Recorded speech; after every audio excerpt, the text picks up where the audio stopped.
Kali is really interesting in the fact that it has a bunch of different types of disarms, so we're just going to run through some of the different types of disarms that it does have.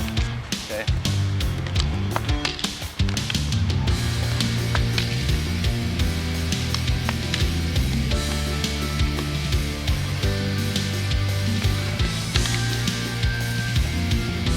Also has various types of chokes applied on opponents.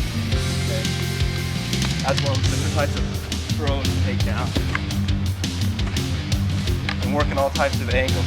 Okay, so from each type of angle, we do various disarms on both sides. So, okay. Now some of these techniques, even if you don't have a weapon, can be applied. So the same angles, if you can do the disarms, working takedowns. There's a couple principles. When he feeds an angle, I can disarm with my body or his body. Okay? For instance, if I use this for his body, then I can look for various techniques to go through. In other words, if I use his body, and from here I have many options. Okay? I can strike, going with the hip stick to the ground.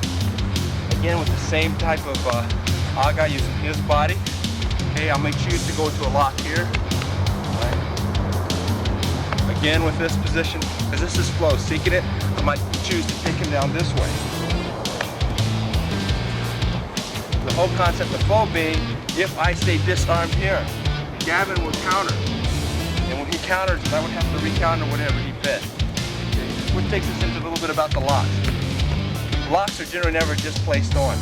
For the various reason, if I reached here, he would hit me before I get to it. So we don't usually place the locks on here.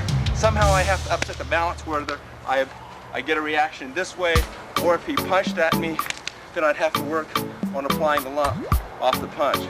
Okay, once we learn how to play various locks through flow, then we can learn how to put locks by being countered. So if I put a lock on, for instance, like a palm lock he would take off, then I'd have to learn how to recounter as he applies another lock. See, then I have to learn on how to counter that. So it's a counter for counter art, teaching this flow. For film, I think it's sensational because you can create any kind of technique on the spot, any kind of reaction. Whether he throws like a haymaker, work in technique, you can put in throws, like I said, from that same position. You can put in locks, you can put in sweeps. Okay. So it'll be kind of this effect. If he's striking, this is about dog motion. If he's the dagger, then I have to pick up the dagger. That trains you to deal with this rear hand. Okay, this one here. Okay. So any kind of technique they'll work off. Then have to deal with the second weapon here at that point. Now, so you have various throws, takedowns, whatnot off of that. Okay.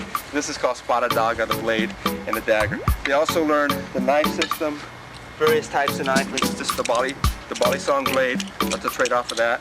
And a lot of these openings that they do are real flashy, but they all have different types of purpose. For instance, a type of opening like this they use for when an opponent is striking at you, they're actually hitting the back of the hand with that, which causes the blade to open. Okay, reverse grips like this have a lot of function, because if he punches, say this is actually hitting here, they take him down, and at this position they can open the blade for bargaining position. Okay.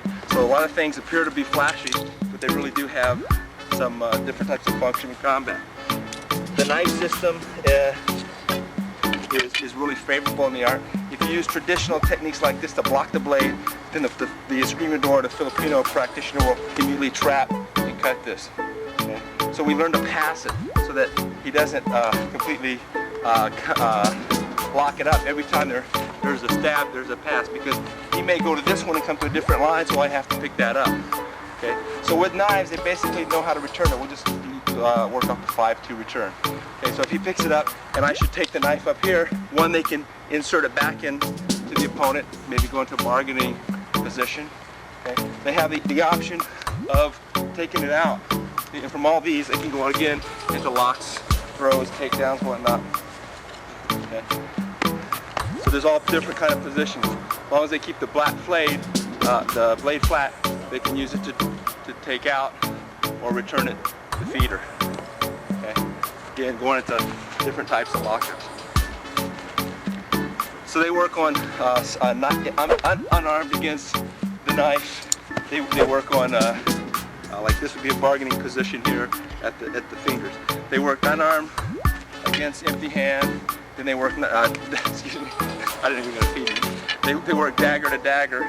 Okay, so there's a lot of different things that they work on with knives. Okay? But again, it's teaching them that awareness, and by working through the working exercise like this, really just can work on developing that reaction, say off of blade, and then looking for openings. Know where to deal with that knife, know where to take the knife out, etc.